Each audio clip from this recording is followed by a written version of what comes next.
Yeah. So when you say to debate it, let me just pull up what you wrote here. Because I understand moral propositions. I understand shoulds in terms of the desires that I have. So I don't think there are stance independent norms, or at least if they are, I don't know what they mean. So if you give me a moral proposition such as descendants of slaves in the US have no or negligible moral right to reparations for past crimes in kind or in cash. When you talk about moral rights, to me, I just cash that out as to whether I have a desire for it or not. And so if the proposition is, do I have a desire that descendants of slaves in the US be paid reparations in kind or cash? We're not going to disagree on that proposition because we're both going to agree that the answer to that proposition is yes. I mean, it's true. It has a truth value of true. We're not going to disagree on the truth value. It's just that we have different values. Yeah. So, yeah. Okay, so well then, that's not a proposition, but then that's not a proposition that we're going to debate because we don't have a different credence on the truth value of that proposition. okay, I think that that's fair. Maybe I would, shift it to something like, we ought not believe that people have rights, that the descendants of slaves have rights or something. That's going to result in the same issue. Okay, well, I mean, there must be some way. There must be some No, there way. isn't. I don't think there is. Because we can keep trying, but I want you to understand why that way doesn't work either. Okay, right. So what I'm asking is, like, if we're debating veganism or something, right? There must be some way. Same issue. No, same issue. Okay, if it's the morality of, yeah, I mean, it's the same issue there.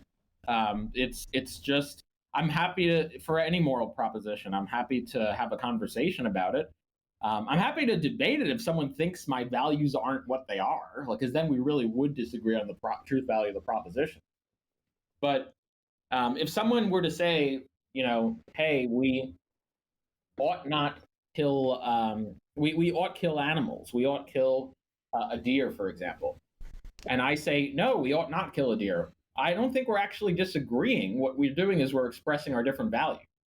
I don't think, because when I say we ought not kill the deer, what I'm just saying, all that means is that, to me, is that I have this preference to not kill the deer. And I don't think I'm going to disagree with him on that. He's going to agree with me that I have the preference to not kill the deer. And when he says we ought kill the deer, I just understand that as him saying he has a preference to kill the deer. And I'm not going to disagree with him about that either. Yeah, sure. So then, when you're debating like about veganism or some other ethical subject, like, what do you think that you're doing? What are you appealing to in our? Yeah. So what I'm trying to see, what I'm trying to see is if their value, if I can appeal to their value, and if their values would lead to a vegan conclusion or not. Now, the answer is maybe not, and if not, I can try to point out certain other things that might lead to that. I suspect their values may not, but ultimately, someone can totally just maintain values that are completely antithetical to mine, and there's nothing I'm going to be able to do in a debate sense to logically show that they're wrong in a sense that they're contradictory or false or making a false claim. Okay. Well, then maybe like attempt the same thing with reparations, Sure. Right? So then we might as well like jump into the actual substance of the issue, and I'll really quickly lay out. As long as we understand that this is then. So just to be clear, we agree that there's no debate proposition on the table. It's just a discussion about our values or something like that. Yeah, sure. That sounds good. Okay. Cool. Yeah, so into the substantive issue, it seems it is my value, and I think most people share this intuition that people don't have just desserts claims for things that they had no part in, things that they had no part in creating, right? So like, just because, I have a certain skin color or whatever, things that I didn't choose, doesn't mean I have like a moral right. Doesn't mean that I should deserve any specific objects in the world. Can you say that again? Yeah, sure. So I don't think that people have just desserts claims to things that aren't in virtue of them doing something, right? That are not in virtue of them doing something. Right. So in virtue of like an immutable trait, I don't think people have just desert claims. Well, I mean, but that's not the only, so I think that there are certain types of things that people don't have just desserts claims to, or at least that according to my values. But there may be certain things that people do have claims to where the thing is not in virtue of their own action. So, for example, you know, if the government, for example, bulldozed my parents' house, and I had none of my actions had anything to do with that house, I would have inherited the house otherwise. But the government unjustly bulldozed the house. Um, then I think, and let's just say that I was in a wealthy position. I don't think the fact that I'm in a wealthy position would still absolve the government from owing me the value of the house. And even though the house had nothing to do with my action. And so on my value, I say I would, even though it had nothing to do with my value, with my actions, I would be entitled to just desserts. Okay. I mean, so I would disagree with that case. You wouldn't disagree. You wouldn't disagree with that. You have a different value. Right. Yeah. Sorry. I mean, like, I would disagree that. Okay. Yeah. Based on my value, when I use moral language, You have a different value. You think that if the government were to bulldoze my parents' house, and I would have inherited that house otherwise and been better off, if I was well off enough as it is, then the government does not owe me the value of the house that they just bulldozed. Right. So, do you think that there's some like relevant factor for inheritance that makes it a different type of I don't know, non-action based just desserts than, like, whatever, something like just being white, for example? Yeah, I think that, well, I mean, yes, obviously it's more than just being one's skin color, or just more, as you say, more than just being white. And the reason is because, well, I mean, that's, even at first blush, that's obvious, because we don't in society inherit things on the basis of being white. We inherit things on the basis of relationships to the people that are passing these monetary objects or cash down. So yes, it's more than just skin color. Right. Well, I mean, so I think skin color is one. So maybe we're just using different words. Well, it's not about skin color. It's about the relationship you have to the person you're inheriting the thing from. Right. So, but so we could be using different definitions of relationship here. But I assume that, like, white people have some genetic relationship, and you would say that some parents and children have genetic relationship, right? So maybe what you're talking about is, like, interpersonal relationship. But then it could be an interpersonal relationship, or it could default to a genetic relationship if there's so I don't know the exact inheritance laws that are currently in play. The point is just that it's not about skin color, because the fact someone could be even if it was about genetics, it wouldn't be about skin. It wouldn't necessarily be about skin color. Actually, it wouldn't be about skin color, because the fact that skin color may be genetic doesn't mean that the inheritance is genetic, even if the basis of the inheritance is, it doesn't mean that the basis of inheritance is skin color, even if the basis of the inheritance is also genetic. It could just be a different type of genetics, being a parental child relationship genetically. That could, yeah. So the point is just that, yes, the relationship could be genetic for inheritance, but it doesn't mean that it's the same type of genetic relationship that makes up skin color. And also the relationship doesn't have to be genetic. It could, and I think in most cases it may not be genetic. It's just, it may default on the basis of genes, but intrinsically it seems to be about the type of relationship that's had. That's why people have wills. That's why people, can decide who they give their the fruits of their labor to. Right, absolutely. I guess what I'm saying is that so first of all, I would wonder if you have, like, a deeper account of what makes some bits of genetics valuable and others not valuable. That's not what I'm. No, so I just want to, and that's the straw man of my view. So I'm not saying that the bits of genetics, other bits are unvaluable. What I'm saying is that it's a proxy to a relationship. So if I said before that it's not something intrinsic.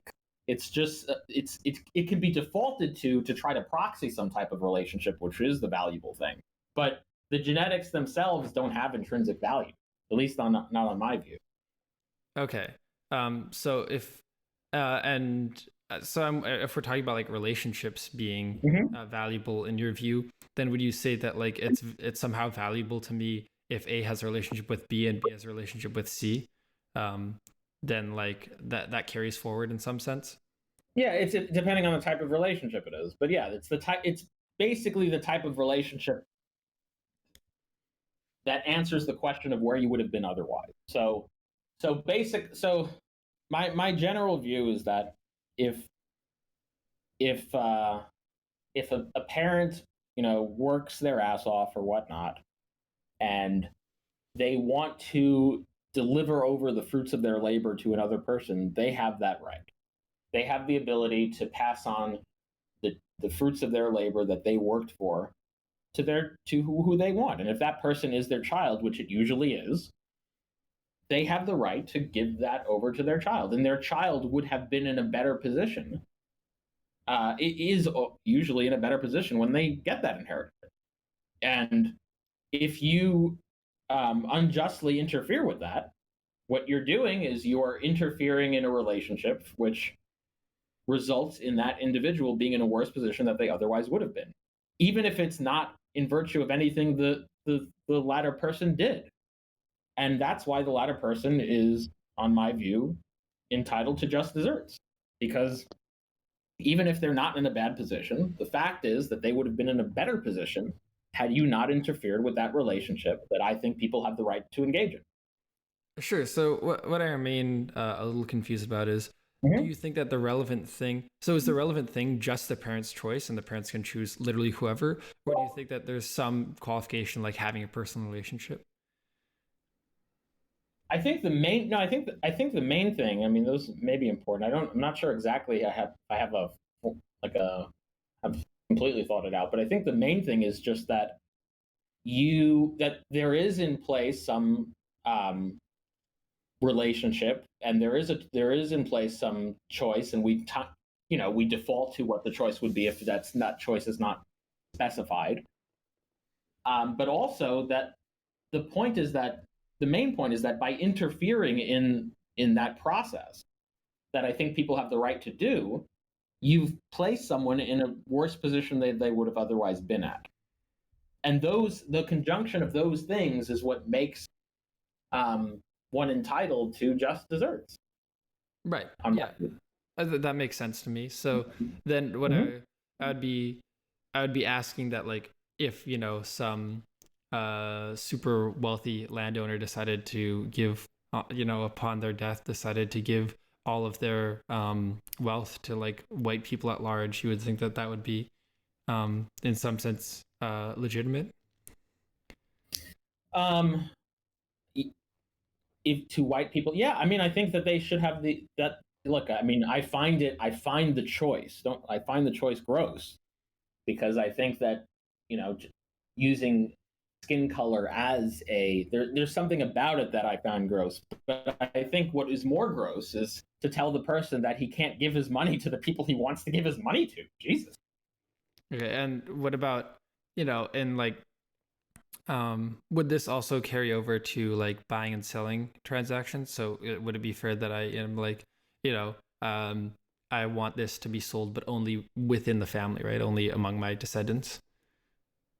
So, like, if someone sets up a shop or something, Yeah. like it. I mean, you So, can have market transactions, but only within the descendants. yeah. So it depends on. So I think that might be a different issue because I think we have laws in it. There's a difference in market transaction laws than inheritance laws, and there might be societal reasons for that. That if we allow for the marketplace itself to operate that way, that might lead to huge utility drain that might there's concern that there would lead to a drastic utility drain in a way that I'm just not seeing it for. In fact, I see it the other way for inheritance.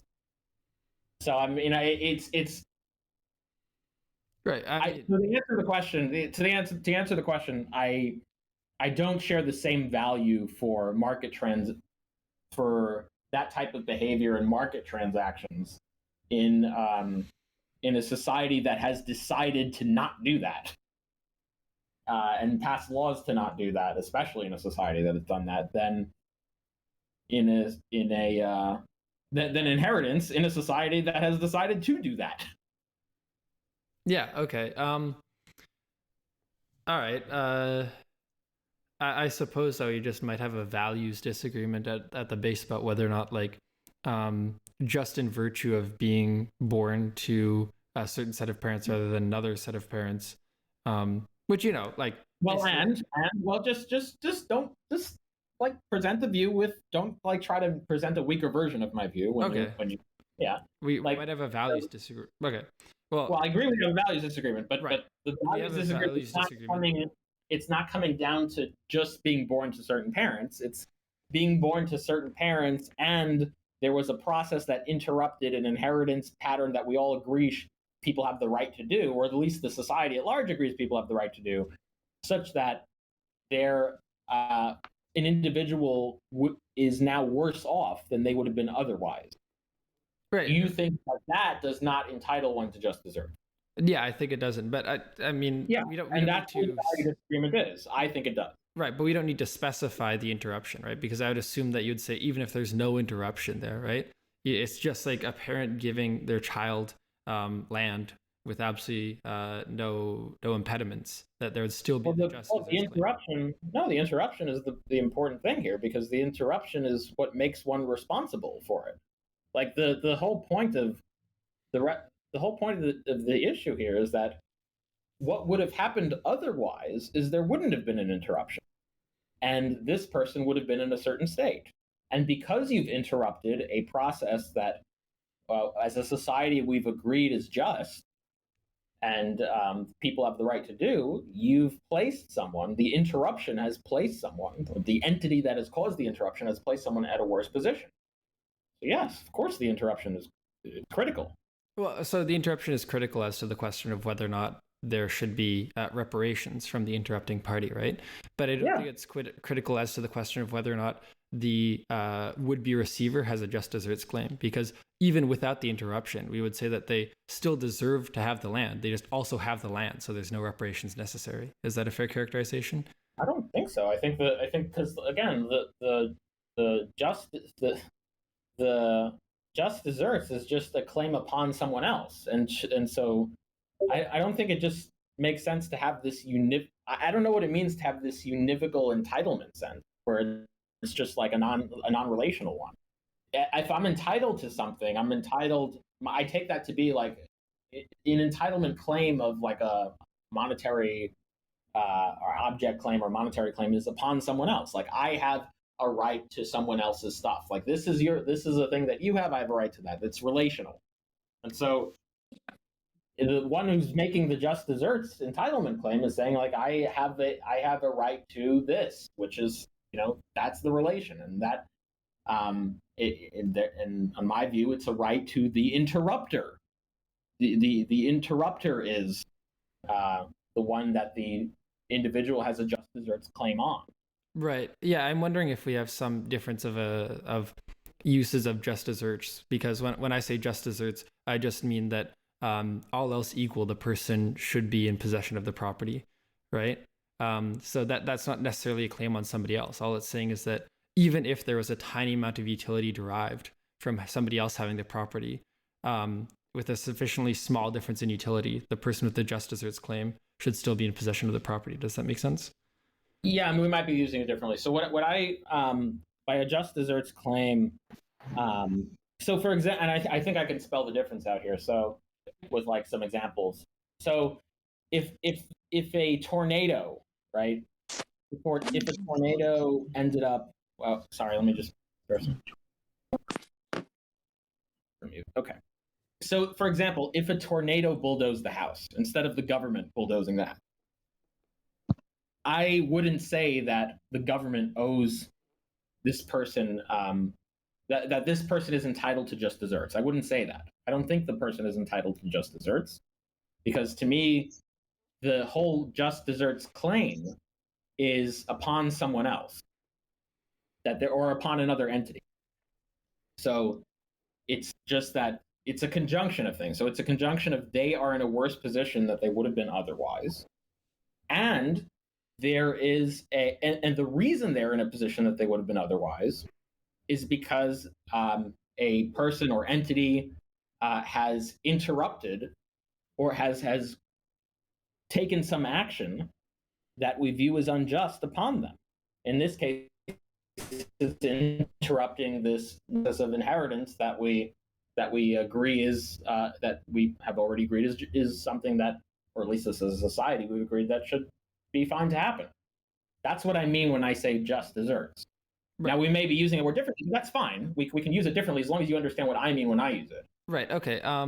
Yeah. Why don't we use the just desserts sense in the way that you mean it, and then we could say something like rightful ownership is what I mean, right? That's just to say all else equal, somebody should be in possession.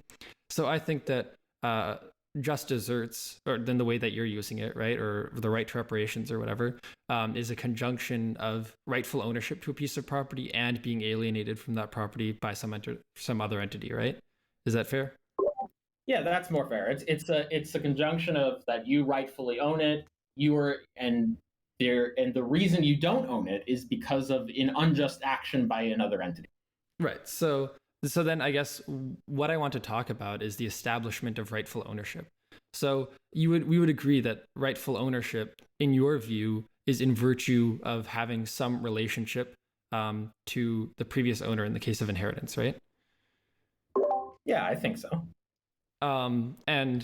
But you would think that it's also perfectly legitimate if somebody just wants to leave their property to, like some random genetic relative who they never met. Mm-hmm. So then I guess the modification would be just to say that rightful ownership can derive from somebody just randomly choosing you to be the inheritor. Yeah, I think, yeah, absolutely. I think that's fine. Yeah, I think that if someone toils and has fruits of their labor, and they have the right to make a decision where their money goes for inheritance purposes. If they want to give their money to a random person, yes, I think they have the right to do that, and that would qualify as one of the ways someone can rightfully own something. Okay, I see that view. I think that, like, obviously, as it is now, there are lots of reasons why we would want that to happen, right? I mean, there might be some arguments about like incentives to work towards the end of one's life, or even just like, the utility drive. Not even in virtue of any of that. It's not. Okay. It's not my motivations. Yeah, it's not because it's not a motivation out of a utility. Even if there wasn't a utility gain from it, I think that people have the right to do that. Okay. And as we this this would be true no matter who they give it to, right? If they give it to like just the white race at large or whatever. Look, I mean, so technically no. I mean, there are certain things that would override that. If they give it to a terrorist who's going to blow the world up or something like that, or I'm going to say, okay, well, at some point the negative utility would just outweigh it, or certain things like that. So the answer, that's not like a universal thing. There's going to be some exceptions to that depending on the situation. But generally speaking, yes. Okay. So maybe I'll try to identify what I find so unintuitive about this view and what I hope you'll find unintuitive about it, which is just to say that it seems on some level wrong to me that there can be two people who live the exact same lives and make all of the same decisions. Yet one of them can like die in poverty and the other one can be immensely wealthy, right? Yeah, so I think I hear that, and I think the element that's being left out here is the third person, the person who worked their ass off and their wishes. So we tend to focus on the ones who are inheriting when we're making these types of arguments about fairness. So we say, okay, well, how could it be that two people lived the same lives, did the same thing, put in the same effort, but one gets all this money and the other one doesn't? And the answer to that is well, if there were only two people, yeah, you're right. That's true. I would agree with you. But there aren't only two people. There are three people here. And the third person is a person who did work, who did toil, who did gain the fruits of their labor, and who also has wishes. And it wouldn't be fair to them if they worked their whole life to pass on the fruits of their labor to someone else, and they don't have that right. Yeah, I mean, so intuitively to me, it seems that there's no reason to fulfill somebody's wishes once they're dead, right? And like all else being equal, right? But I assume you disagree with that. Um, if there is any value in fulfilling one's wishes once they're dead, it depends. I think some people can make arrangements that at the moment that they die, their um, their money goes from one to another, and it's not about it's about so. I mean, if I'm just trying to understand what the question exactly means. So if we mean that if you're considering someone's wishes, that upon death my money goes to this individual or that individual or this entity or that entity, if you're including that in the question, then I'm going to disagree with that. I think that it actually that I do value respecting those wishes even when the individual dies. If that's what you're including, that's why we have. And I think we have inheritance laws that indicate that this is what a lot of people think. These are the values that a lot of people have. I want the ability to have, on my deathbed, have the peace of knowing that my money will go where I want it to go, or have a justified enough credence in that, and not be worried about people like you in charge that are gonna, make that a false belief, and that, my life's work is not going to go where I want it to go when I die. And I would extend the same right to other people. Yeah. I followed you up until the last example that you gave there, but if the last example is your motivation for believing that people should have this right to pass on their wishes, then it seems that all you really want is to believe that not to pass on their wishes. To have pass on their money, right? Pass on their money while they can express a wish while they are alive, right, which is a wish about where their money goes after they die.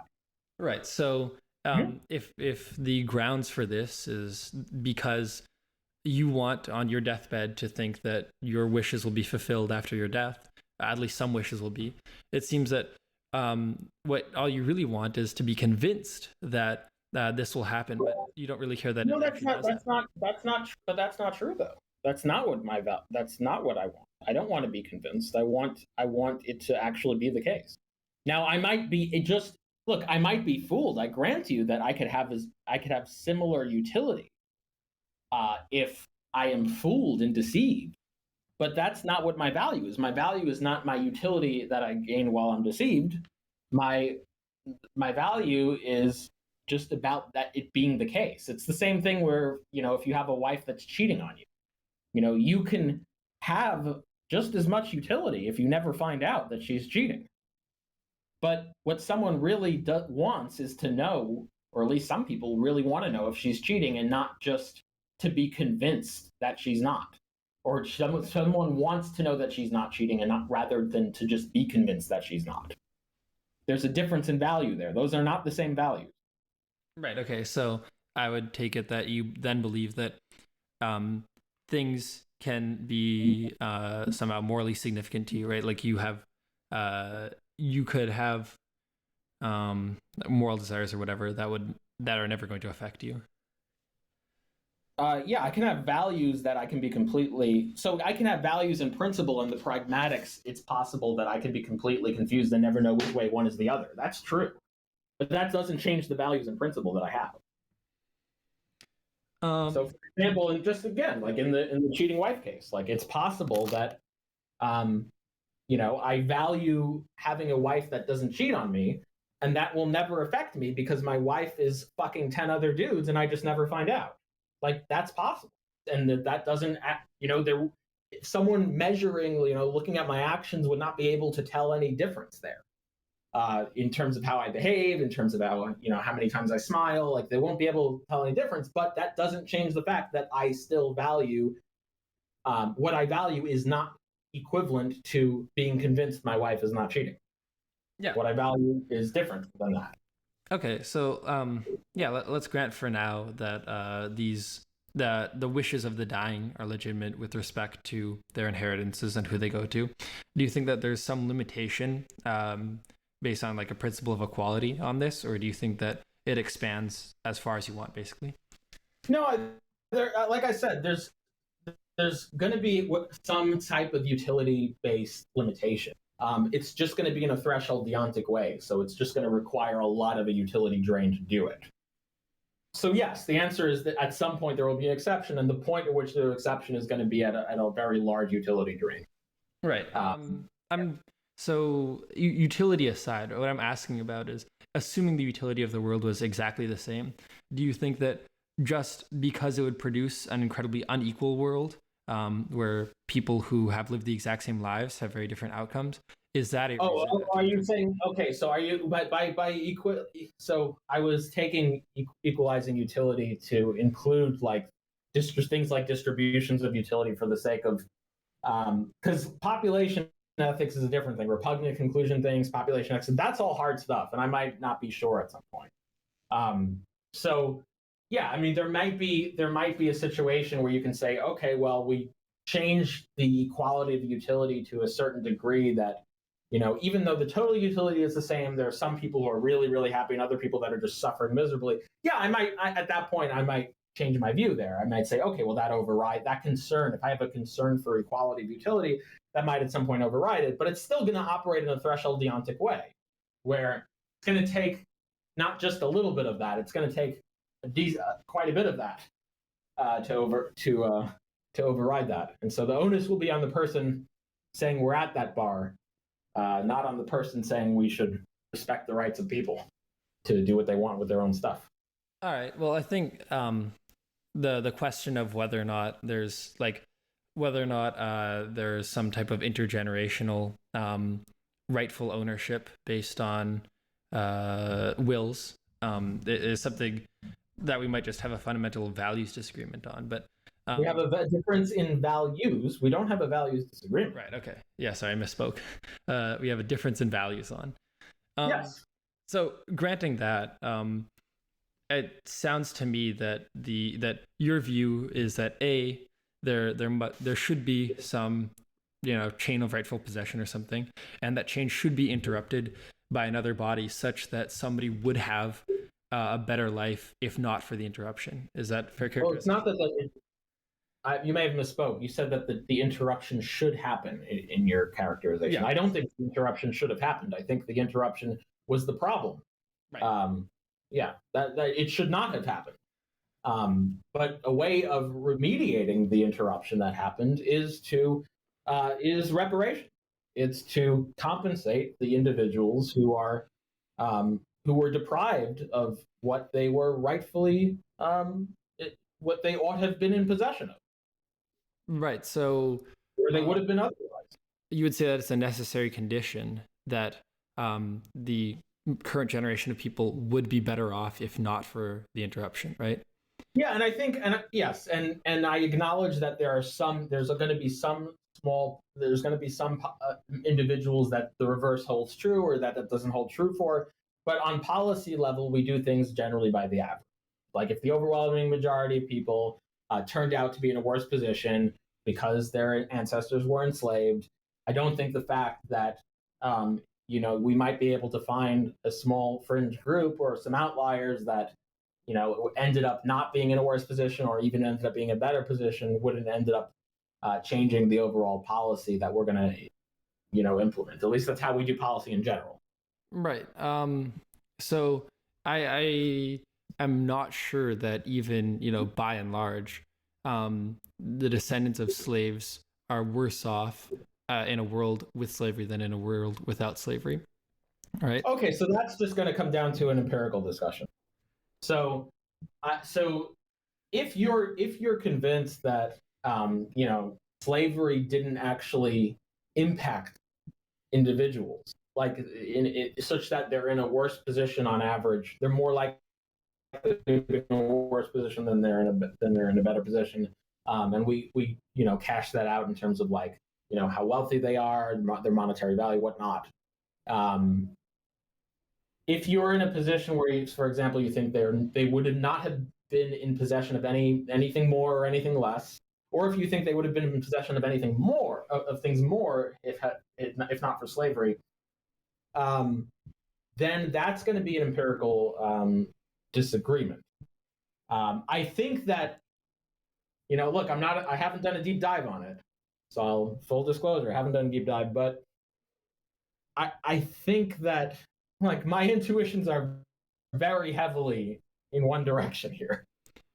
Yeah, so I think that, so you're right that if we look exclusively at like the actual process of being owned on plantations and stuff, that's probably has a negative effect. But I think that that's inseparable because the transport of Africans across the Atlantic would have happened if and only if slavery happened. And so I think by and large, if you look at the combination of both of those facts, modern generation descendants of slaves are probably better off in the US than they would be if there had been no transatlantic slave trade. So the question, so I understand, you're saying that had these individuals not been taken from Africa to the United States, that they would have been in possession of more. They would have been in possession of equivalent or less, equivalent or less money. Yeah, current had that not happened. I don't know that that's the case. So, I mean, a very simple argument for this position is just that if you look at, if you look at the GDP per capita of like a bunch of African countries, right? And then you look at the average wealth, the average income of a Black person in the US, you can see that the average income of a Black person in the US is like substantially higher than almost every African country.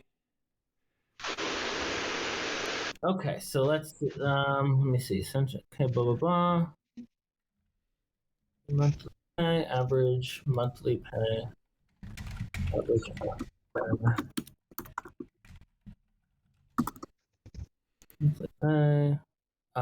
So wait. So just to be clear, the question here is going to be the average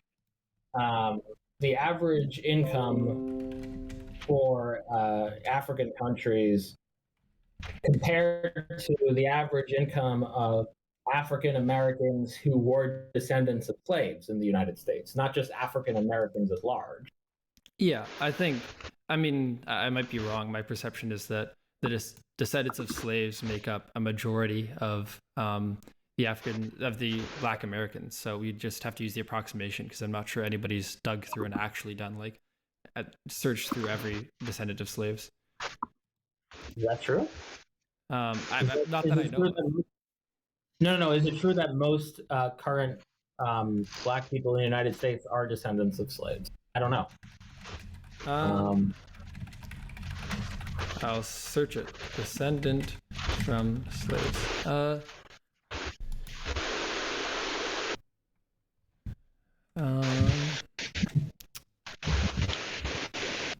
Okay, well, while I look that up, I'm happy to. Yeah, sure. Let me look up the.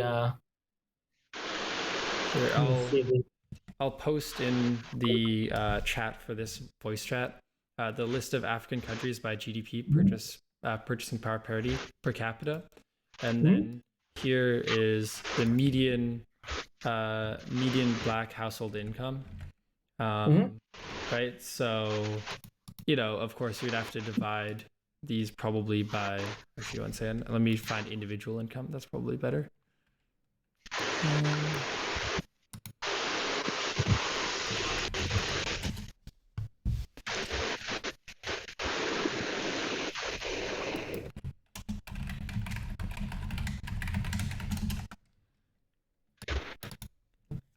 Right. What's the average Black individual income, not household income, in the United States? I'm median. Okay, so here we are. Median weekly earnings by wage in the U.S. I think this is it. So we'd have to multiply that by whatever, like 52, right? So these are all from the same. These are from the same year, and these are from, I take it, that year. Okay, so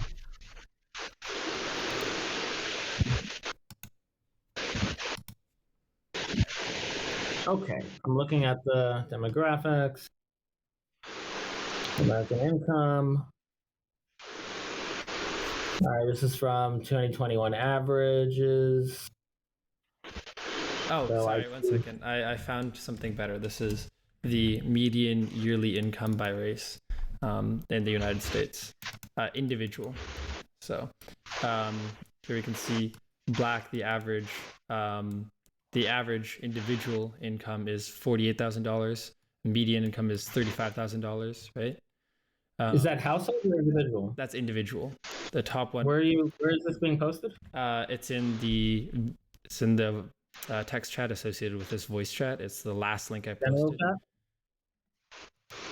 Is that general chat? Yeah, it's this voice chat, but there's the new Discord feature. Yeah, no. There's a general text chat. I just don't see the link. No, because there's it's associated in. Okay, I'll change. Oh yeah. Don't use that. Just post it in the. All right, I'll post it in the general chat. Okay. General. Okay, there we go. General. Okay, there you are. Okay.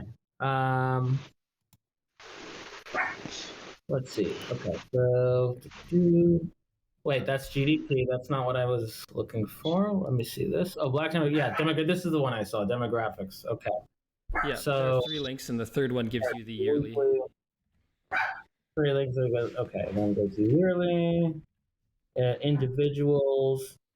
Per capita income, and okay, so then we need to ask the question here. So so what percentage of these Black Americans were descendants of slavery? Yep, I'm searching that.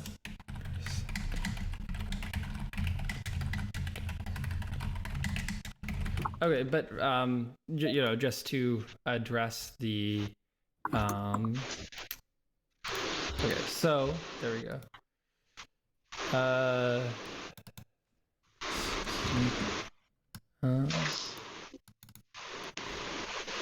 Just to address the numbers quickly, it looks like the average individual income for a Black person in the U.S. is $48,000, $48,761 to be exact.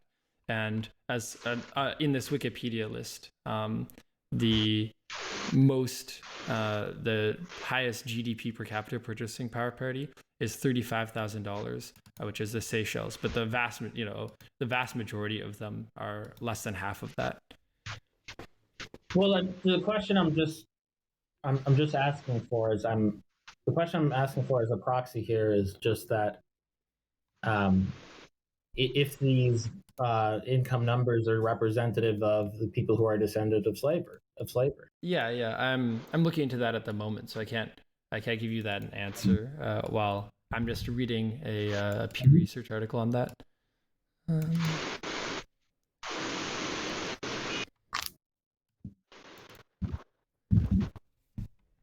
Okay. And also, there's well,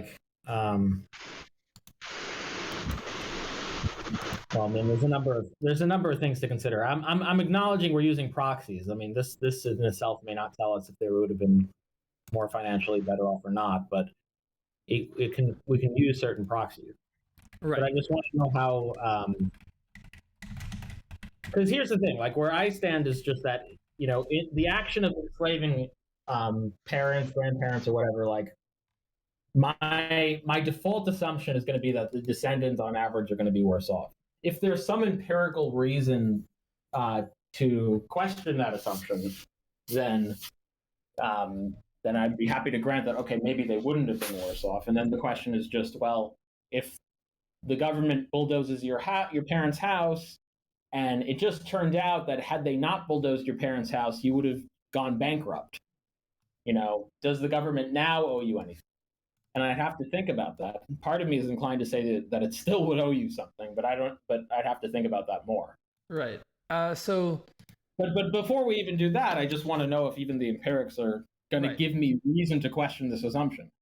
Right. But on the subject of your intuitions, I think so. You're right that the intuitive picture looks like slavery is probably very bad for descendants of slaves. But I think if you take into account also moving to the U.S., right, or being no, I'm taking it into account. I'm taking that. Yeah. No, I'm saying what my intuitions are, taking that into account. Now, if there's empirical reason to question that, that's fine.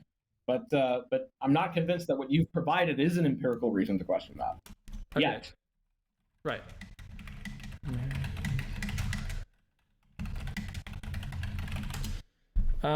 And then on the subject of whether or not Wait, but it's important we actually get an answer to this. I'm sorry, I'm like actively looking for it, so I'm not like dodging the question. I'm just saying, like, while I look for it, I thought we could address the fact that you said if the government bulldozed my house and I would have gone bankrupt otherwise, right? But I think the issue is that it's more like the government was responsible for building like a large part of your house and then bulldozed it, right? So it's not so much that you would have due to totally unrelated reasons gone bankrupt. It's that the policy that allowed slavery also created the transatlantic slave trade. So they're responsible for both. I mean, I think a better apt analogy is just like, let's just say I was in an area that was impoverished, and the government came in and bulldozed my house in the area I was impoverished and took me to another area, and that area was a wealthy area. Yeah. And so does the fact that that I'm in a better position absolve the government of paying me for, bulldozing my house? I'm inclined to think that my values would say probably not. I don't know. I mean, I'm not sure about that. It seems like especially, and then there's like, there's other things that we typically translate into monetary value, like pain and suffering that we award people in court cases. So I mean, there would be that. Well, it seems that the pain and suffering doesn't seem to carry on the generations, because we're talking about. Oh, of course it would. Of course it would. If someone wins a pain and suffering case, they have the full right to take that money and pass it on to another generation.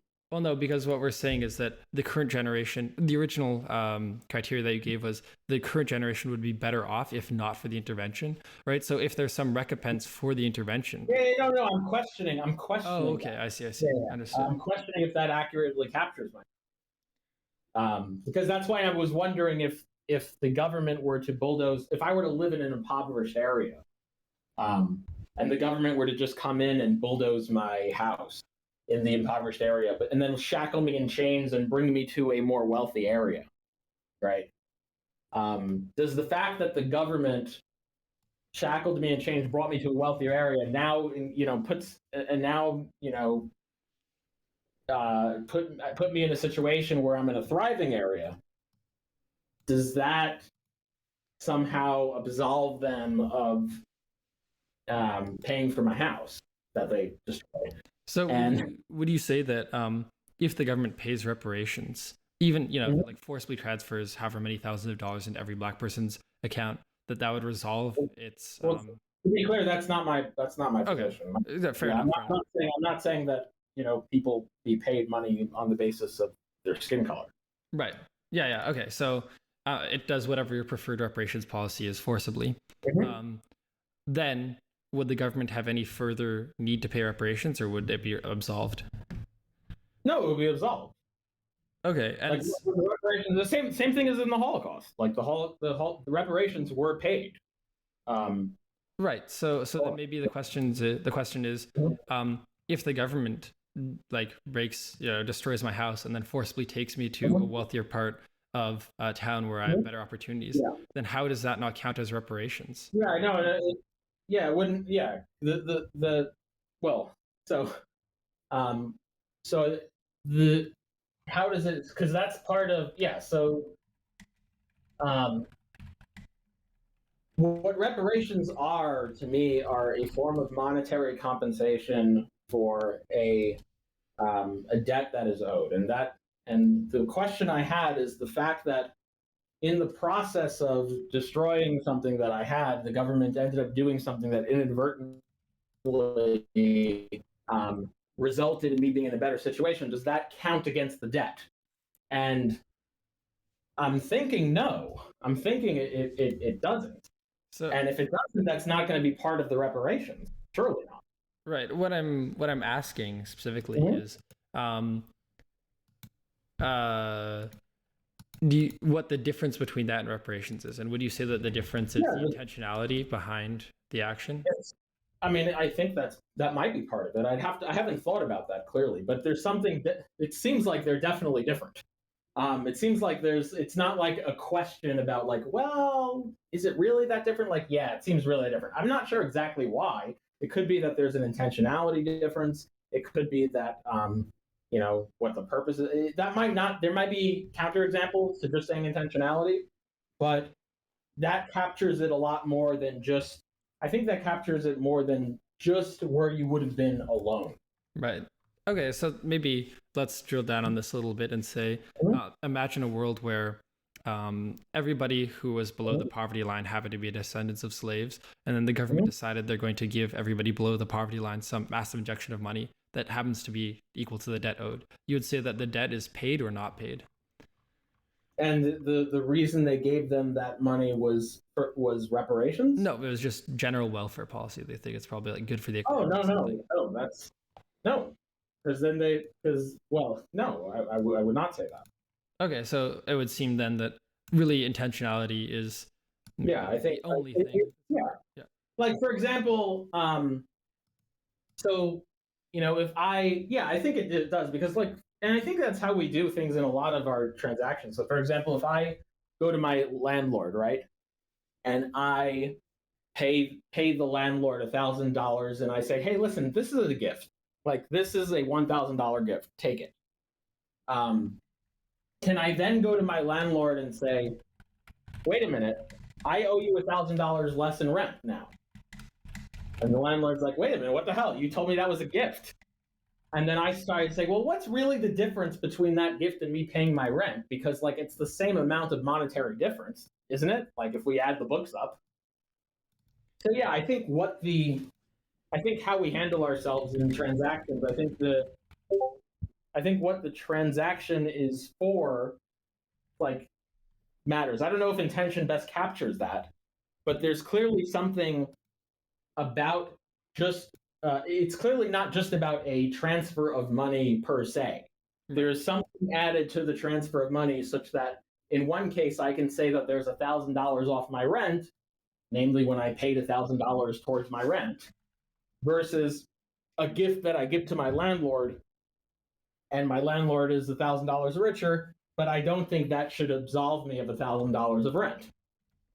Okay, so I'm linking you a source now. I'll link the actual text. So that's a text, and then the source follows it, saying that about 40 million Black Americans trace their roots to slaves. And so, given that the U.S. is what the modern Black population of the U.S. is like something like what 45, 50 million. So okay, so hold on. So the 13.4% Blacks account for nearly 1/5 of the U.S. population, with nearly So that gives us about 44 million. So that would mean that the vast majority. Wait, so what's the number that are descendants of slaves?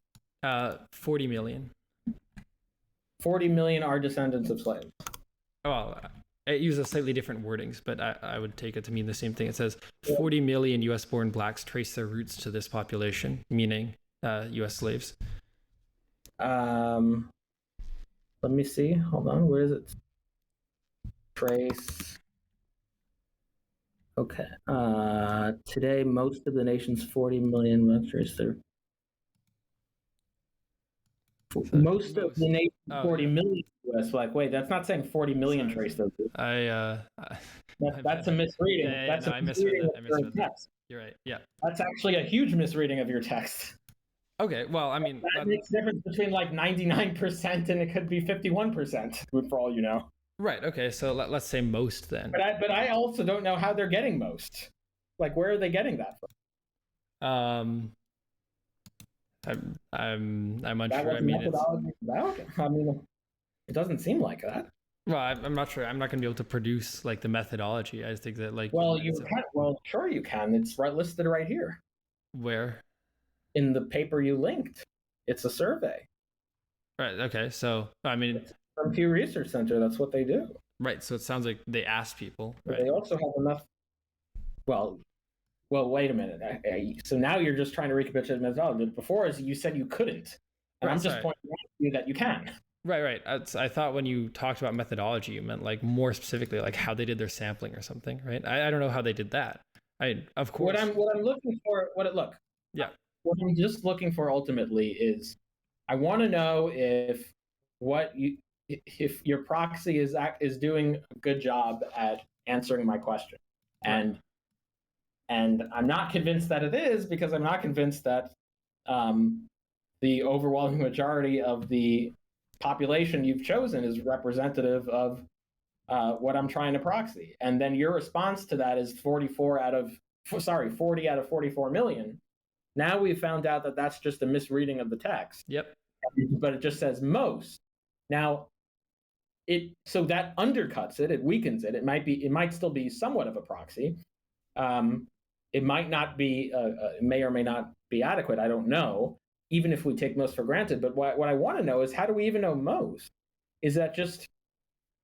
Well, I mean, when they say trace their roots, I assume what that means is, like, when asked what their roots were, they said it was slavery or something, right? Well, I don't know that. And in fact, I'm looking at the methodology. I'm not seeing any of that. Where is the methodology spoken about in the article? It's just immigrants are growing up. Hold on 1 second. I'm not seeing that in the results. I'm not seeing like any. I'm seeing like how many percentage are foreign born. I'm seeing percent refugees, but I'm not seeing like percent that say they trace back to slavery. Like, I'm not seeing anything like that. Yep. Well, let me. They have one link here to. Mm-hmm. That's the part I've read. I'm aware of that. I can read it. My question is, how are they getting that number? I mean, sorry, how are they getting most? I mean, I'm unsure. I don't know. Oh, okay. So basically, so to be clear, like the flow of the conversation is, I want to know if your proxy is representative of the population you're invoking. And then I misread the article. You misread the article, right. And then I'm asking if there is still a reason to believe that the proxy is representative of the population, and it's asserted, but I don't see how it's gotten there. So at the point now, my answer to that question is, I don't have a reason to believe that the proxy is representative of the population in question. Okay. So let's say, for the sake of argument, right, that when they say most, it's like very low. It's like 52%, right? 51. Well, I don't know if it's even. No, I don't know if that's just not something that's just taken for granted. I don't know if it's even 52. I don't know if it's not 10% or 20%. So, I mean, you think that like, so do you think that the problem is that their survey methodology was bad, or do you think? No, I think no. This is not. It's a worse problem. I don't think that statement is tied to their methodology at all. I'm not even convinced of that yet. I think that's just a statement that's there in the text.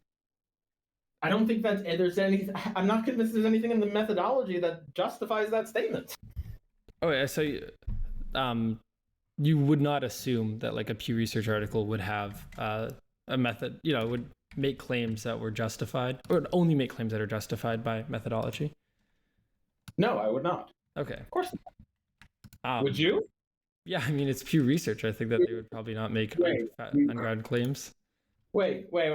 No. That wasn't no. That wasn't the question. The question is the question you asked me was, would Pew Research make claims that have any claims in their article that were not justified by the methodology? And my answer is they may or may not. It doesn't seem. And by the way, if you were to review that methodology, you'd have an answer. Well, I mean, of course, I didn't review the methodology because, as I said, I was like looking for articles on the fly while we were talking.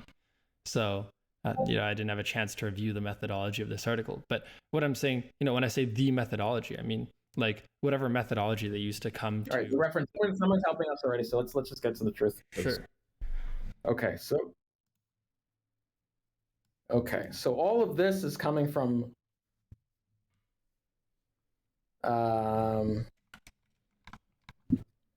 blah blah.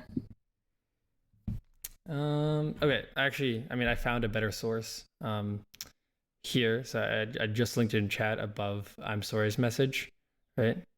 Okay, so African Americans have been a major part of the U.S. population since they accounted for nearly 1/5 of nearly all of these early blacks. Oh, in the 1790 census, nearly all of these trace their roots back to African slaves brought to the country voluntarily from the 1700s. Yeah, but where is that? That's referring to what year? No. So, okay, I linked in chat, in the general chat, the article that I linked there, the other Pew Research article. If you go down a bit, it says, that, this is dated to 2022. And well, the Pew Research article might be, but what they're linking is not dated to 2022. Right. Yeah. I'm not familiar with what they're linking. Bulletin, which is dated to December 2007, and it references different proportions going from 1960, 1980, and 2005. Yeah. Okay, cool. Just to be clear on what the proportions and what years we're talking about, because remember the money claim was from 2021. So. Okay. Yeah. So I'm suggesting that we use a better source, a more updated source from 2022, right? And the 2022 source is it's a revision to what I was talking about earlier. So it says that about when it comes to the knowledge in their family's history with slavery, nearly 6 in 10 Black adults say their ancestors were enslaved. So it is close to the low 50 then, if we take that to be true. Yeah, and it's even worse than that because only 41% say that they were enslaved. 41% said they were enslaved in the United States. Okay. Well, then that's not even the right. Okay, so it's not the majority. Right. Only 5% say that their ancestors were. So let's say 11 say their ancestors lived both in the U.S. and outside. Okay, so when it comes, and this is dated to, let me just. So 41%. Okay, so they're say, but some not sure. Let's take a look at the actual numbers. Majority of them say they're say, but only 1/3 are sure. Okay, so blah, blah, blah, blah. Okay, so yes, 41% say they were enslaved in the United States.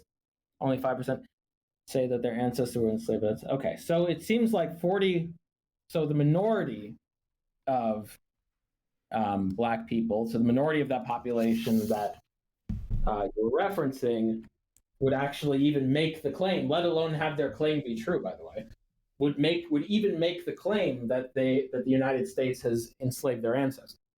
Well, so first of all, I mean, many are unsure, right? So I would say that, probably some portion are making the claim and are wrong. What I said, true or not? Just like yes or no. So I can repeat the question. Yeah, repeat the question. Yeah, so just to be clear, of the population you've referenced, only the minority of which would even make the claim that their ancestors were enslaved in the United States, correct? Right. Yep. Okay. So I'm not sure. So I'm not convinced that number is representative of the because remember the whole point the whole question here was, are they in a lower economic situation? Now, if you want to say, oh, well, I have this whole population of Black people that are in the better economic situation, but my question is not about those Black people. My question is about the Black people who, or really just any people that were enslaved. And if you want to say, well, I'm proxying it, um, barring some high concordance, barring some high overlap, um, I'm not sure that this doesn't just get past a cross domain induction problem. Yeah, because the entire issue is if the Black people who were descendants of slaves were at a worse position than the Black people who weren't descendants of slaves in the first place. Yeah, so that makes sense to me. However, the statement I've been trying to make, but I haven't had a chance to say yet, is that I think that the difference is so large between the average income of a Black person in the U.S. and the purchasing power parity GDP in U.S. dollars for like most African countries that there would have to be an extraordinarily low level of concurrence. Do you know the standard deviation? Well, I'm looking that up right now. So standard.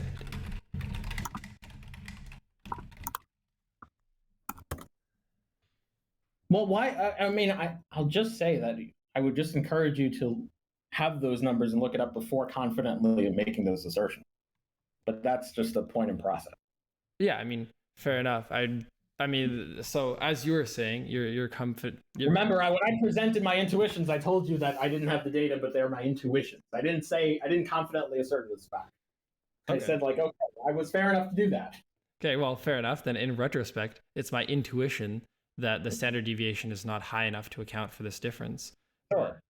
I need to look. And I don't know that. Right. I'm agnostic about that. Do you know what the standard deviation?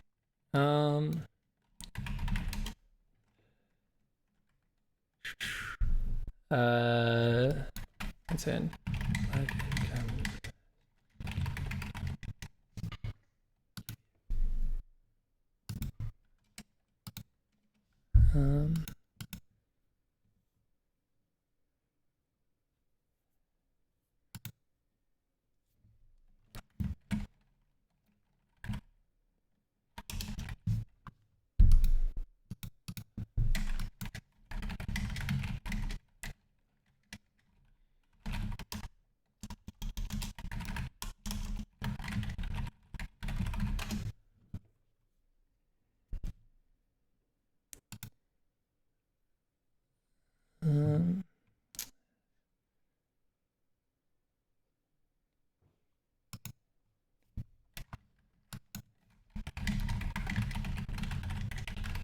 So maybe what we can do while I look for this, right, is to try to find, so what level of standard deviation would account for this, right? Just so we can have an idea of what would satisfy you if I were to find it. Yeah, 1 second. So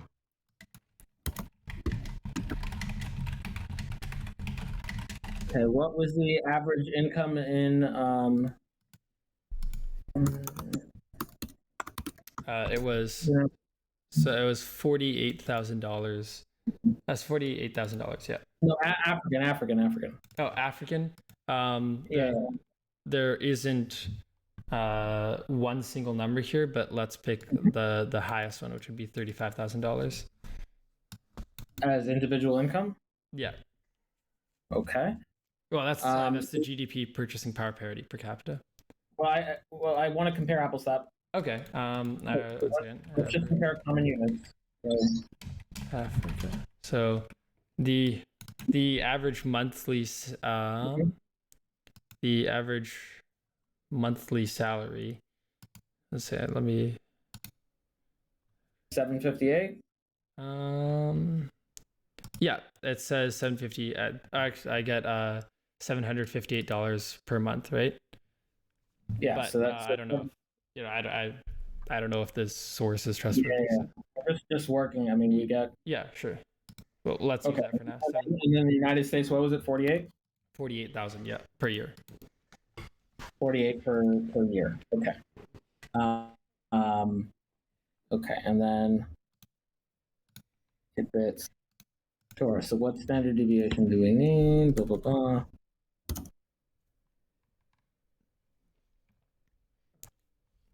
So, oh, and we're looking for below 90906.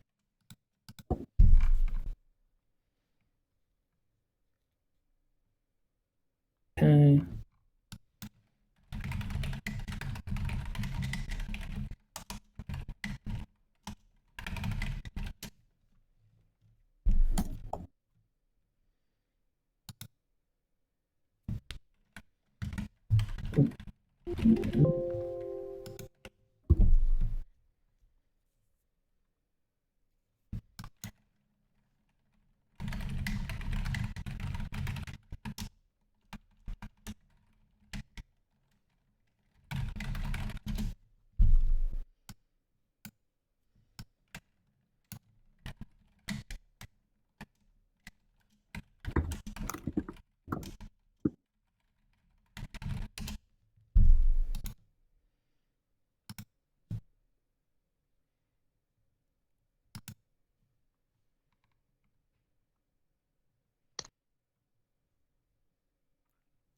Okay, so I found a Mhm. visual graph that gives the in Mhm. 2016 the black income by percent of people. Wait a minute. Hold on. These numbers aren't that you've given me that you provided me aren't adding up. How so? Um, yeah, because I'm looking at median. Oh, this is weekly. I'm sorry. So weekly. Yeah. So yeah, nine. So 901 times 52. 901 52. Okay, 46. Okay, so you were saying? Yeah. So I can give you a visual distribution in this Pew Research of black incomes, right? As you can see, it's not really a bell curve. Yeah, my concern. Look, my concern is that there's like this large bimodal distribution Right. here. Like, yeah, so the hypothesis will be like, okay, well, there's this bimodal distribution where the blacks who are were not traced back to slavery versus blacks who traced back to slavery, and one is like all the way on the like highly impoverished, and one is like they're on the other end. So yeah, so there's some very slight bimodality if you look at this, but if you look at the other like the other racial groups, so Asians, whites, there's also this like similar levels of bimodality. So well, I'm not. Yeah. Well, that's going to be a very weak inverse. Just show me what you're trying to. yeah, Like, what's sorry, the? I linked it in the sorry, No, wrong chat, link in the it debate in. chat. Come Yeah, on. my bad. Okay, All right. it's in the general chat there. All right. So what am I looking at? So you can see as you scroll down the article a bit, you get the share of blacks with a given level of income 2016 at 1970 and 2016. And if you scroll down a bit, yeah. I see. So do we get cumulative percentages for this?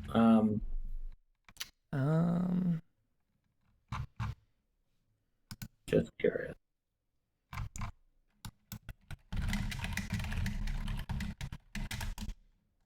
Also, what were the countries? Which countries from Africa? I'm just curious. Which countries from Africa were like the ones that participated in the slave trade?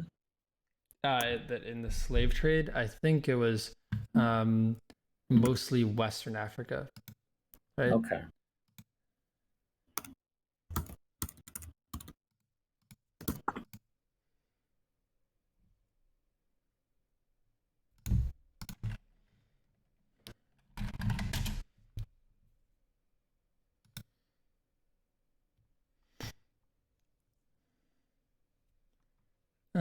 So like.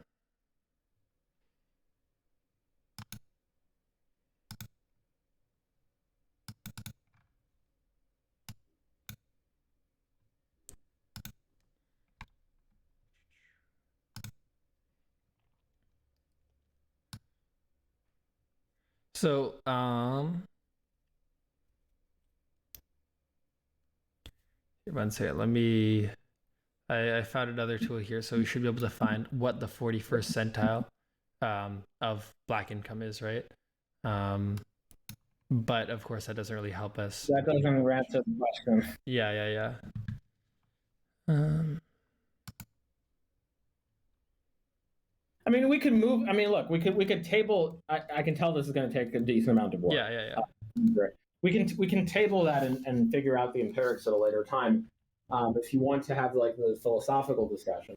Sure. I'm not sure if it turns on it. Yeah. No, I mean, I'm not sure either, right? It seems that we have some disagreement about like whether or not. Yeah. Well, we don't have a disagreement. We may have different values. Yeah, sure. Yeah. We have different values as to whether or not. We might. I'm not 100% sure. We might have different values because I'm thinking that, because I don't just view per se a transaction to like automatically count as a debt. Yeah. I don't think you do either. Maybe you do. Maybe if I give my landowner $1,000 as a gift, do you think I can later claim that counts against my rent? No, I don't think so. But okay. So there's something there. There's something different about me giving my landowner a gift versus paying rent, such that one counts against the rent and one doesn't. Right. So I think that perhaps the issue that we're addressing is slightly different, because I'm not saying that, there necessarily is a debt from slavery and that that's paid off somehow by the advantages of being taken to America. I'm saying that in calculating whether or not there's a debt in the first place, it seems like we need to take into account all relevant factors, and that would include. Wait, but I could ask the same question for the rent then. Like, if we're going to calculate if there's a rent in the first place, we need to take into account all the factors. So let's say in the past I gave my landlord $100,000 as a gift, and then I decided to live in his room. I mean, or in his apartment or whatever. Can I then say like, oh well, in calculating whether there even is a rent debt that I owed, we really just have to take into account all the factors. And one of those factors is the great position I put you in. No, because I think that there's a majorly relevant disanalogy here, which is that so in your case, you're just giving the landowner money, but that seems separate from like whether or not they're your owner. But in the case of slavery, it's the case that these slaves probably would have come to the U.S. if and only if there was slavery. So if I go to the landowner and I say, listen, I want to rent out your room. I want to rent out your apartment if and only if I'm allowed to give you $1,000 as a gift, or $10,000 as a gift, or whatever. Okay, in this case, I do think our values differ, because I would say that yes, that does. So you would say so just to be clear, so you would say that if I go to the landowner and say, listen, I really, really want to rent out your apartment, if and only if I give you $10,000, and the landlord agrees, and then it comes time to pay rent, and then so on your view, I would be allowed to say to the landowner, listen, I don't owe you a dime, and the reason I owe you a dime is because there was never rent in the first place, and the reason there was never rent in the first place is because the only reason I'm here is because I gave you $1,000. So that rent of $1,000 a month or whatever, I get 10 months free, baby. Yeah, so I think that there might be a little confusion in this case, because it sounds to me that like part of the deal, so you're saying I'd really like this apartment, I'll give you $1,000, and that seems like causally related to you getting the apartment. So the landowner could say like, oh, there's an implicit contract there that it's like $1,000 free to get this, right? So, but if you're saying I'm giving you this just because you're the landowner and it has nothing to do with whether or not I'm going to get the apartment, then I think that it does count. So if you say I'm giving you this just because you're the landowner, or actually even better, just because I'm going to owe you at the end of the month, right? Wait. So I'm trying to figure out what your view is. So Yeah. In So which case is your view that it does count against the rent? if you're giving them the money, Mm-hmm. if and only if there's rent due at the end of the month. Now you could say that this is officially not part of the rent, but I'm giving it to you just because there's going to be rent due. So then you would say that there's no rent due. Well, yeah, I would say it counts towards rent. Yes. Okay. So if I go to a landowner and say, I'm giving you this money because I want to be in this position where I owe you rent, and renting out your apartment.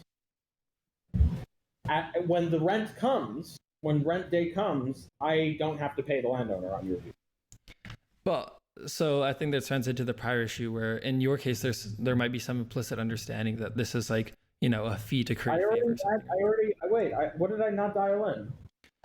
In which case do I not owe the rent owner money? Oh, sorry. So in the case in which part of the reason that you're giving it is to actually have the apartment, right? So maybe I misunderstood your analogy. If what you're saying is that, yeah, the gift I'm giving has nothing to do with the fact that I actually want the apartment and everything to do with the fact that, just because I'm giving you rent at the end of the month, I'm going to give you like an extra present now, then I think it counts. Is that clear? So if I just like the rent owner and just give it just because, I'm giving you $10,000 just because, and then I rent out your apartment, I don't owe rent at the first rent month. No, you do, because you said that you're giving it. So my question is again. Okay, look. Okay, in which I'm going to say the question again. I'm going to write it down. So I'm just going to this time because I don't want to. Look, in which case do you not owe rent? Where you are not paying rent because of the fact that you will owe rent. Sorry, you are not paying money because you will owe rent. Or not giving money because you will owe rent. You are not giving money because you will owe rent. So you're not giving money because you. I don't know, what does that mean? You will not give money because you will owe rent. Oh, so what that means is you don't owe. So the present does not count towards rent if you are giving it for a reason other than the fact that you will owe rent at the end of the month. Okay, so if I like the look of his nose, so I give him, yeah, okay. That does not count. That does not, wait. So I will or will not owe him rent if I give him because I like the look of his nose? You will still owe rent. Okay, so then you haven't answered my question. So I'll repeat the question. In which case do you not have to pay rent? Do you not owe rent? Don't give me a case where you owe rent. Yeah, I understood the inverse of your question. So in the case that you will owe rent is when you give money only because. In which case will you not owe rent? Don't give me the case where you will owe rent. Yeah, you will not owe rent if you give money only because you're going to owe money at the end of the month. Only because, but not in the intention of paying for that money that you owe. You're just giving it to owe it. Yeah, exactly. Right? Okay, so if I say, hi, John, I'm giving you $10,000, and the reason I'm giving you $10,000 is because I want to be in a position where I owe you rent at the end of the month, and so I'm giving you $10,000 for that. It's not to pay the rent itself. I'm not giving it to you to pay it. I'm just giving it to you because I want to be in that position where I owe you rent. You sign the contract, you go into the apartment, and now rent day comes. Do you owe this person rent? Yes or no? Nope. Okay, so we have a difference in value. Yeah. So in my view, if you say, listen, I'm signing up to owe you rent, we're renting out your apartment, I'm giving you $10,000 to be in a position where I owe you rent, the $10,000 is not being given to you for the rent. It's being given to you so I could be in that position that I owe you rent. I don't think I have the right to say, okay, listen, no, I don't owe you rent anymore. I'm not sure how much, so there is a value disagreement. I'm not sure how much, how important that value disagreement is, but it's definitely there. So, on my view, so how does it affect the inheritance thing?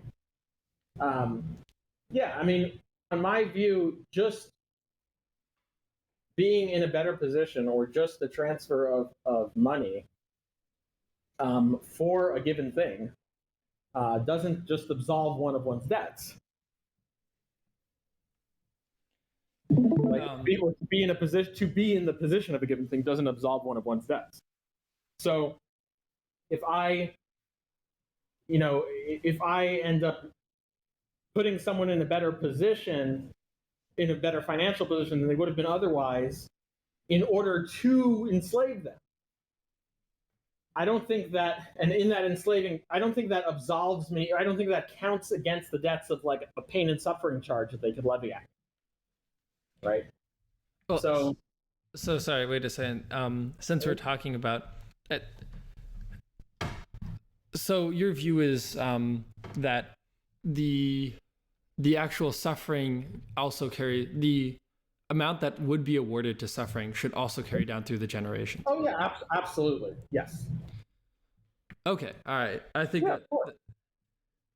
well, no, because I mean, to me, the most intuitive case is that the children would have been better off without the intervention. But you're saying that the question that we should ask is, would the children have been better off if the intervention hadn't happened and the price of the intervention were paid, right, in terms of emotional harms?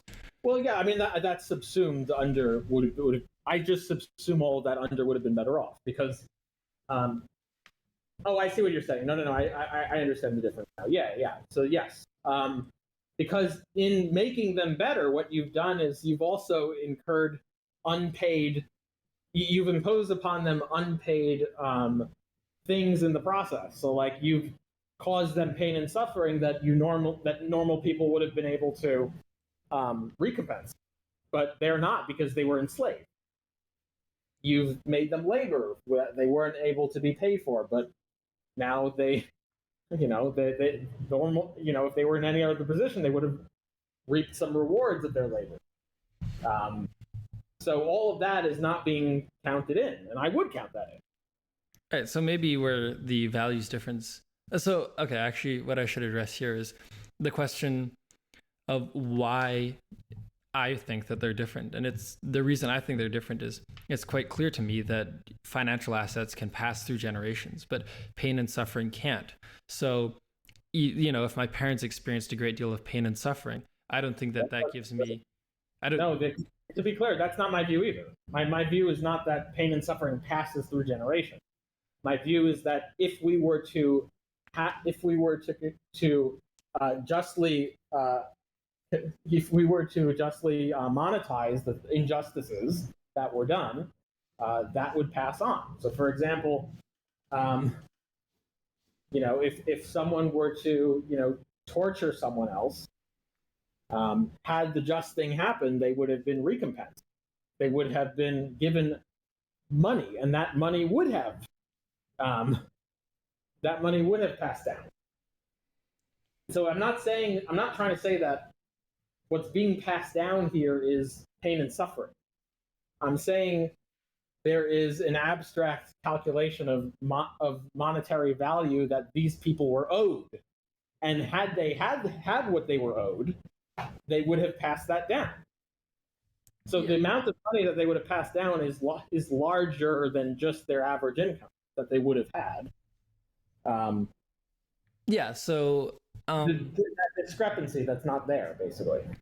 The thing is, though, that you're not saying, obviously, that the actual pain and suffering continues down the generations, but if what you're saying is the recompense for the pain and suffering would carry through the generations, that I agree with that. However, we're not talking about giving recompense to the actual people who suffered the pain and suffering, right?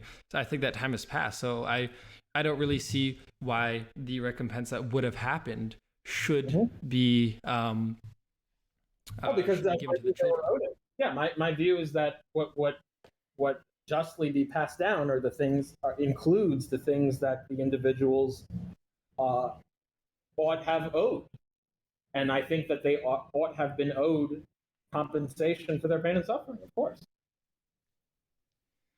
And if I think that they justly would have owed the compensation for their pain and suffering, and then I think that what we calculate ought to be passed down includes the things that they ought to be owed, then sure, of course that goes. Okay. Yeah, I think we've hit another value difference. So if you'll permit me one more argument here. Mm-hmm. So would you take it as a reductio that you would basically have to commit that, there are just a huge number of historical atrocities? Just to quickly address just to quickly address some confusion in the chat. When by passing down, we're just talking about like our policy for inheritance laws, like how we should calculate, like, what would be the just what would be the just amount of money that passes down from one generation to the next. So obviously, like, if someone were to frame my view as pain and suffering is passing down, well, if the question is how much money ought to be passed down, obviously pain and suffering being passed down is just going to be a category error because it's not money. It's not something of monetary, it's just not in that category. It can be converted to that category by, and that's what I'm saying should be done. It should be passed down through its conversion into monetary value. But I'm not saying that if the question is how much money be passed down, then we're passing down pain and suffering. I think that would just be a bastardization of my view. So, sorry, go ahead. What was No worries. Yeah. So, you would agree that under your view, there are a massive number of historical atrocities for which people are owed recompense nowadays. Yeah, of course.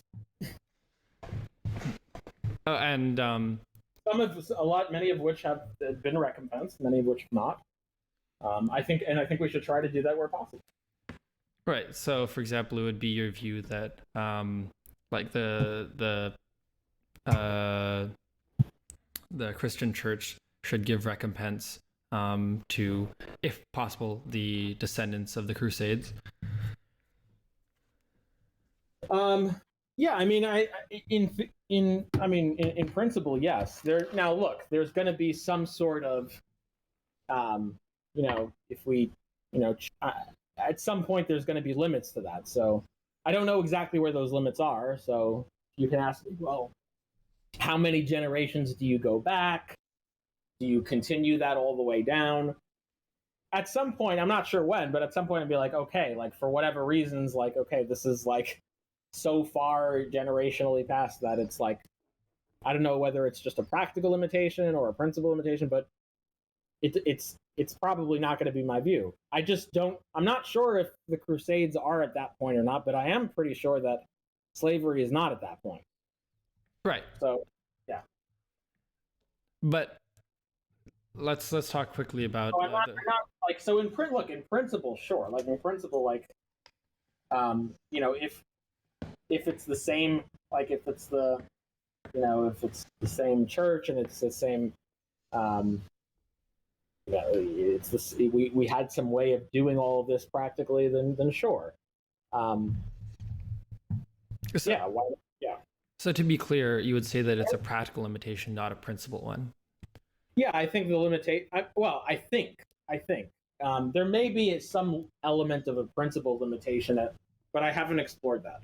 But regardless of whether that is, I'm sure it's not. I'm sure there's no principle limitation here when it's in this proxy. Maybe at some point there will be some difference down the line that's principled.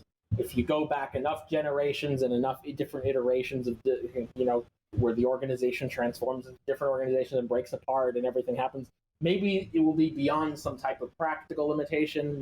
Maybe it will eventually turn into some principle differences. I don't know the answer to that. I haven't really thought about it.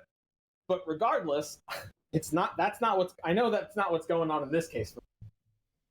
Yeah, no, the reason that I'm asking about that is because the types of questions, the types of claims that I would need to show in order to make it more intuitive to you that we shouldn't have slavery reparations would be different if your stance is principle versus practical, right? Wait, could you just ask that one more time? Yeah. The types of claims that I would need to make in order to show you that reparations are actually not intuitive to you would be different if you have a principle limitation versus a practical limitation. If you wanted me to say that in this case, one ought not give reparations. Yeah. So if I have a print, yeah. So I agree. Yes. Yeah. I mean, it depending on the situation, but yeah, sure. Like because you would, if I have both a practical issue and a principled issue, then that would be different than if I only had a practical issue. Right. Okay. So,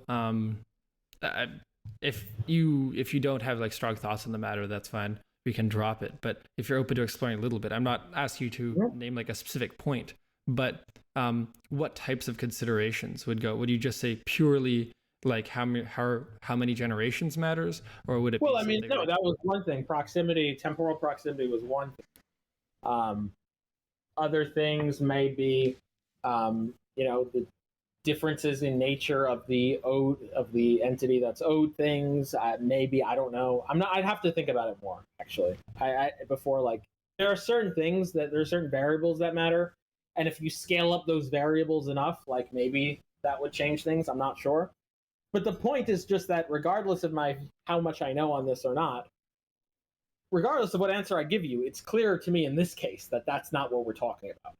It's clear to me in this case that it's close enough and it's in proximity enough and the entity is similar enough that this is not some sort of thing where we just hand wave dead away.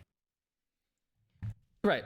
So I take that point, and I think that's another values disagreement, because I think whatever the point is, slavery is like quite likely to be past it. But because I am curious, it would seem that the question of just however many generations away would make you have at least one purely principal concern, right? Because that doesn't necessarily have to do with the amount of practicality of redistribution. I'm not sure if it's just an intrinsic value or not. I don't know if what's confounding it is just that as you go more and more generations, there's more and more practical issues of doing it that it'll just look silly. I don't know if that's the only issue here or if there's some other principled value that I haven't explored that. Right. But I mean, if we imagined... I'm imagining it. I just have to imagine it further with more reflection. I don't know. Okay, I understand. Cool. Well, I don't know. I think that's basically all I had to talk about. Yeah. It sounds well, what's the difference so now that I've answered your questions, let me ask you some questions. If that's okay with you. Oh yeah, absolutely. Go ahead. Okay. So on your view, if the government enslaved your great grandparents or something, right? And they made them suffer without paying for suffering. They made them work without paying for their labor. They made them do all these things, and they brought them into a wealthier area to do it. You have an intuition that they are monetarily better off than if they had not done this, but you don't really have the best data to show that yet. Do you think that the amount of money that the government owes you for what they did to your great-grandparents is zero? Yes, I do. Okay. If the government bulldozed your house and in the process brought you to a wealthier area, do you think that... Oh, yes. So I do think that that's zero, and that's basically what eminent domain is, as far as I can understand. No, I didn't say it was for eminent domain reasons. It was they bulldozed your house for the purpose of enslaving you. Ooh, that was a nice little slip there. So, to be clear, the government bulldozed your house because they wanted to enslave you. And in the process, they brought you to a much wealthier area. And now you have monetarily, are better off, after you're free. So, I mean, I would have to be net better off, right? Yeah, you're monetarily better off. Right. But what I'm saying is I'm not sure that that's the whole picture, because assuming it's the same person, it's me, that my lost life years in slavery or whatever emotional connection I had to the home I think are still worth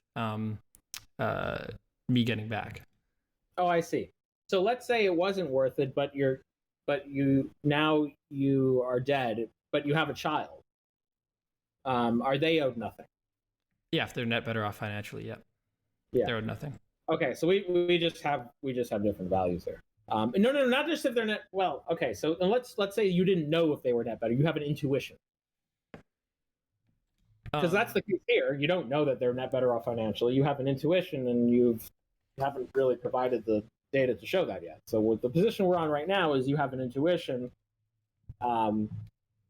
You don't actually know that the child is net better off, and there's uncounted for pain and suffering that you've gone through, and there's all this other lost years of your life that you could have been an opportunity cost from the enslavement that hasn't been passed down to your child now because of that.